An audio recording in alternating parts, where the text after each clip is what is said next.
અટલાદરા સ્થિત વુડા નિર્મિત માધવનગરના 2 બ્લોક ધરાશાયી થતા 11ના મોત સંદર્ભે પોલીસે વધુ એક આરોપીની ધરપકડ કરી હતી।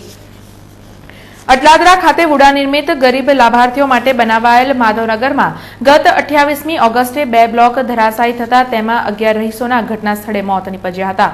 જે ઘટનામાં તપાસ કરી રહેલ એસીપી એ ડિવિઝન જગદીશ ચાવડાએ સ્ટ્રક્ચર એન્જિનિયર ભૂપેન્દ્ર પાદરિયાની ધરપકડ બાદ આજે સાઇટ સુપરવાઇઝર બીડી તંબોડીની પણ ધરપકડ કરી હતી। ભૂપેન્દ્ર પાદરિયા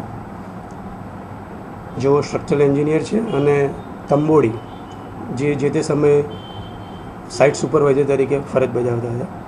તપાસ દરમિયાન બીજી ઘણી બધી ફળદાયી હકીકતો મળી છે અને એવી આશા રાખીએ છીએ કે ખૂબ જ નજીકના સમયમાં બીજા આરોપીઓ પણ અમે અટક કરીશું।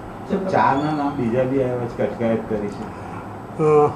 જેઓને અટકાયત નથી કરી એમને સઘન પૂછપરછ માટે બોલાવેલા છે અને આગળની તપાસની કાર્યવાહી ચાલુ છે।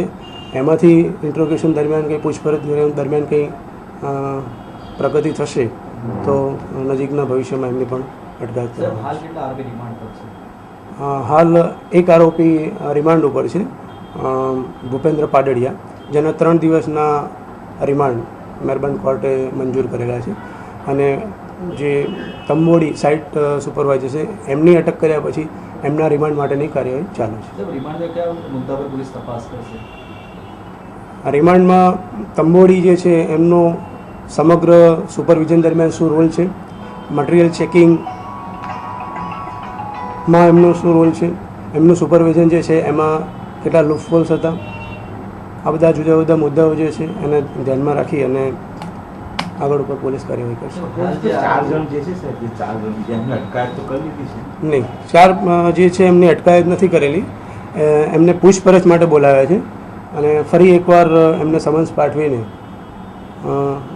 આગળની કાર્યવાહી યોગ્ય રીતે કરી શકાય એ માટે ફરી એમને અહીંયા બોલાવેલા છે।